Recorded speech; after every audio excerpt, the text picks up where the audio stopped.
Hey, Jules Blessed Vegan, and as always, welcome to my channel. And for those of you who are new, I know you can benefit. So I'm going to talk about sprouting and potentially microgreens in the sense that once you soak your seeds, you can opt to use them for sprouts or for microgreens. And in the description of the video, I will include a video or two that I have done previously on sprouts and microgreens. But also, like on the newbie introduction to Jules Blessed Vegan, I have an attached video on sprouts versus microgreens in terms of how long they take, nutritional value, and things like that. But because I'm in the middle of sprouts, I thought it'd be fun to share and just show you a very quick, easy way to have live food for a live body. Sadly, my phone, even though it's a Samsung 9 Note, and cost $1 zillion, doesn't allow me to flip in video mode. I can flip out, but I can't flip it around. So I'm hoping I'm going to guide myself as best I can. So first I'll just go through the things I can hold. One of them is that I use a general mason jar. So I know a lot of people use like the 64 ounce, I think they're called the Now brand, capital N-O-W brand, which is brilliant. But for those who have already purchased things and certainly don't need a bigger footprint on the planet, I use my mason jars that I already have. So these are just standard mason jars, and I got like a 12 pack, right, of 32 ounce mason jars for about $11. And it may have been either Tractor Supply or it could have even been Walmart. But I have a bunch of these. They come with a metal top.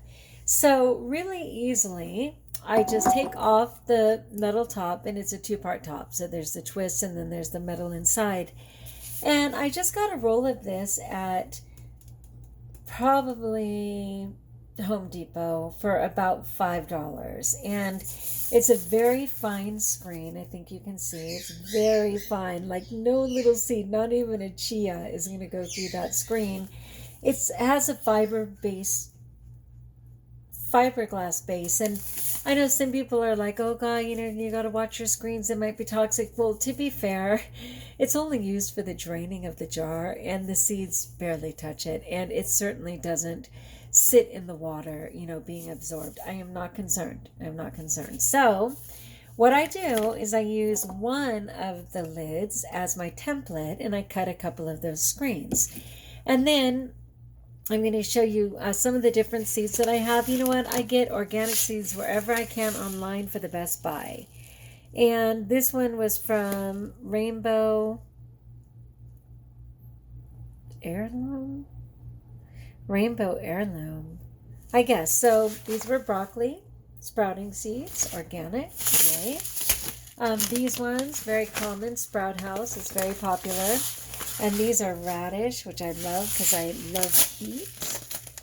And then I have organic lentils. These are whole lentils. You don't want the ones that are already broken because they won't sprout. And then in bulk from Winco, I'm able to buy, I'll show you, my mung beans. And I get a ton of mung beans, and I just store them in my Debbie Meyer green boxes. So I take those, and then it just depends on how much. So this is kind of fun. I want to show you what I've been doing here.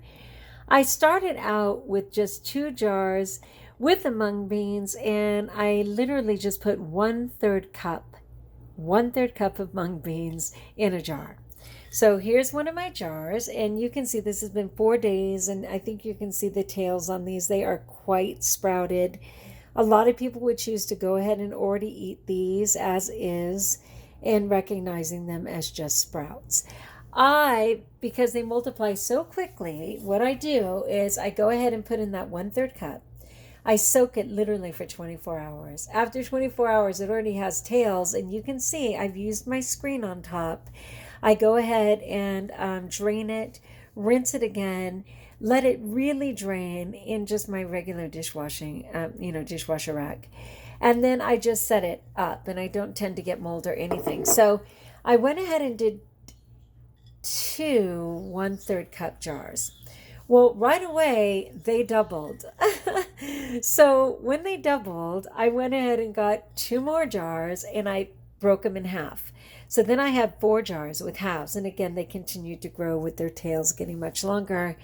Well, they multiplied so well that I went ahead and got 2 more jars. Because again, remember, I have a 12 pack and it's so easy for me to make these tops. And look how full this one is, man. And look how beautiful and long these tails are. I went ahead and doubled them again. So now I literally have 6 jars from the original 2 1/3 cups. And I'll show you what that looks like right here in my, after I've done my dishes, I put them away and I just quickly put these in here to drain properly. And then I come back and I shake them again, like one more time in the day. And then I go ahead and just sit them up, for the night. Crunch, crunch.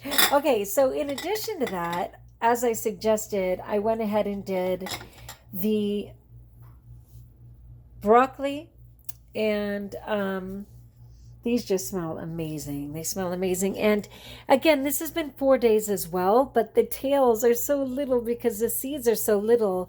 But this started out with just that little 1/3 cup. I'm pretty sure I did a 1/3 cup as well. And it takes much longer. So these I'm actually prepping for microgreens. Okay, and then for this one, I'm hoping I'm not saying that wrong. Yeah, this one is the radishes, and it's the same thing. It starts out, because the seeds are so small, it starts out much smaller. Like seriously, it's maybe 1/8 of the jar. And so these have grown tremendously for what they are. And again, just that rich, like it makes me hungry to actually smell these, which is really funny. Part of me just wants to pour them out right now and eat them, but I am not going to, because I am going to make these into microgreens. And I'm going to show you how I'm going to spread them into trays, put them in the dark, and actually grow them. So I'm going to get back to you on that. So here is my abundance of live food from these, which cost nothing.